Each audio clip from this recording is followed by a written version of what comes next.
azkenengo hilabete hauetan erabat aldatu da. Mundu berri baten gaude, eta mundu berri baten jakin behar dugu jokatzen, eta mundu berri horrek ekartzen dizkigu arazo asko, baina bestetik baita ere, abaguneak ere bai. Etorkizuna ez dakigu zein den, niri kristalesko bolateratzea ez zait gustatzen, baina badaude makrojoera batzuk, ez? Eta makrojoera horrik gutxienez euskal enpresak argi eukitea garrantzitsua da, ez? Nik esango nuke lehengo eta behin ja komentatu duguna, ez? Geopolitika eta geoekonomia.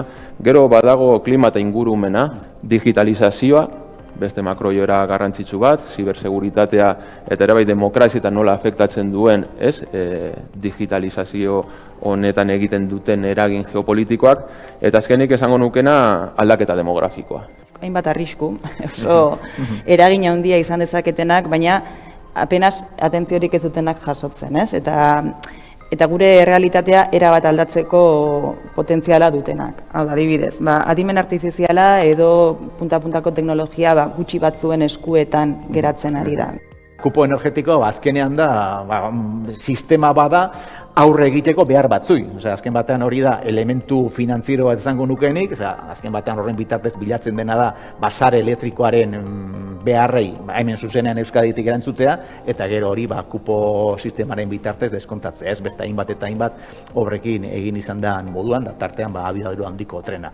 Hori da bide bat, baina bide instrumental bada. Nik uste horren atzetik dagoen gogoeta dela, energiari nola egin behar dion aurre Europak eta Euskadik modu bateratu baten erabakitzea. Nahi ditugu sistema sendoagoak efizientzia galduarren, bai edo ez, zen mailatan, eta hori arrisku den kudeaketa batek laguntzen du egiten. Hemen daukagun lankidetza publiko-pribatuko kultura hau, ez? Eta nik uste hori baita ere momentu honetan balioan jarri beharreko zerbait dela.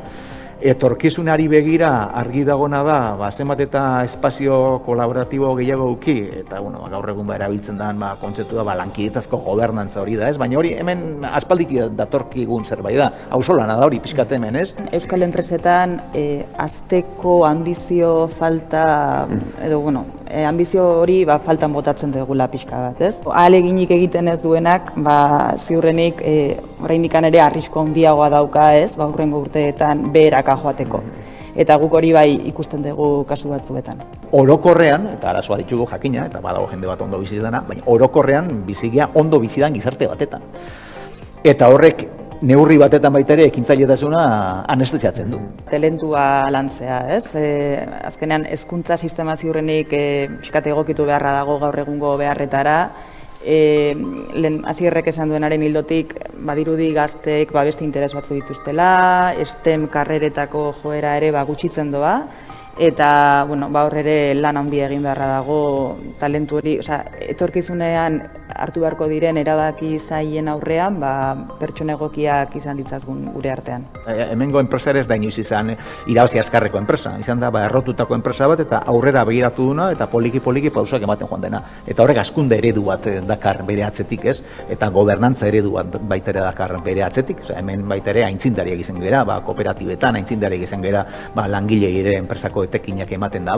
Nik uste eredu hori indartu behar dugula eta horre egin behar dugu lana eta ekintzailetasuna baita ere horti bideratu behar dugu eta talentua ere hortara erakarri behar dugu. Optimista naiz, beti ere, berdan bezala lankidetzazko esparrua jorratzen baldin baditugu guztion artean. Orain arte asmatu du eta nik uste dut aurrera begirare asmatzeko gai izango gerela.